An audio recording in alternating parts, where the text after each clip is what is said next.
Don't feel shy about sharing what you are, what you stand for.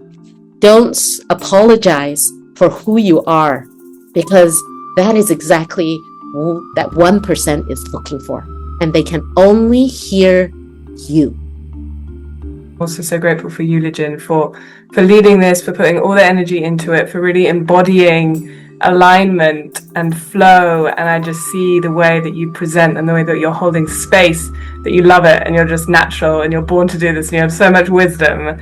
And so I'm so grateful that you used all of that energy to bring this to life. And thank you very much for bringing us all together and for sharing so much. This experience of going through is actually where the transformation happens. Very often people say that, oh, I got this problem. This is the problem. I need to fix something, right? I need to fill in some sort of gap.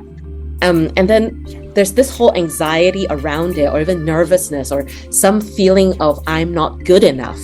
And therefore, you pursue it with a lot more pressure, a lot more stress, a lot more heaviness in that pursuit. I really appreciate what was reinforced today, that self-care matters and shared efforts matter, especially in this huge task of working for sustainability. This is exactly what we need. I am so grateful that there are many of you who are generous enough and you're letting me know that I don't have to go through this alone. So thank you so much. I want the kind of energy that you have, Lijin. Like, after 3 days, you're still so alive, and your kids, right? You're managing all these energies, and you're able to be so clear and put everything in a very concise way. When we think of influence, I don't know how many of you feel like when someone's trying to influence you, they're trying to convince you. It's very pushy. Yeah, it's like, if you don't do this, you can't do this, or you will somehow be worse off. Right? How many of you had the experience with salespeople that seem pushy? Yeah. Thank you. So, yeah, yucks, right? Just leave a bad taste in your mouth.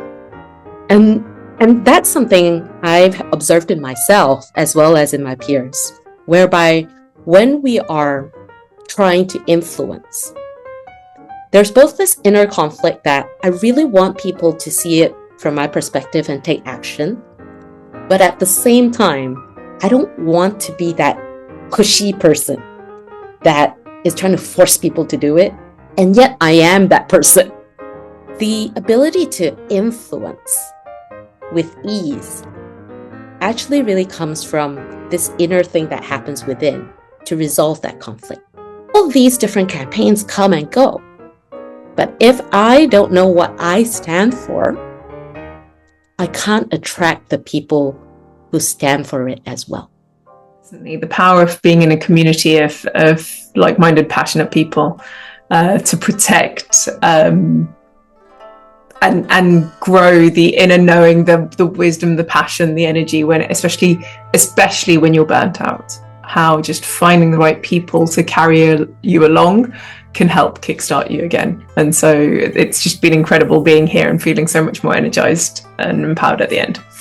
The leadership is in the self. So as they see you becoming that next level of yourself, the next version of yourself, naturally they'll become curious about what's changing for you. Probably that's when the right timing will happen for them to explore their own journey as well. So don't feel dismayed or discouraged, because what you're doing, being here, taking those in, making those decisions to move in a different direction, that is the being that you are leading through. Because like my mom was like, oh, you must be really tired now after like 4.5 hours. You need to sleep. I was like, no, actually I feel energized. I feel alive. All these 3 days has been so fun for me. And even when this morning my intern said, you did have a well-deserved break, Nija, I was like, I am breaking. I'm actually having my break while I'm doing this summit. Because this is aligned to what I want to do and who I am. So thank you everyone for having that space with me. I really appreciate the energy that you bring.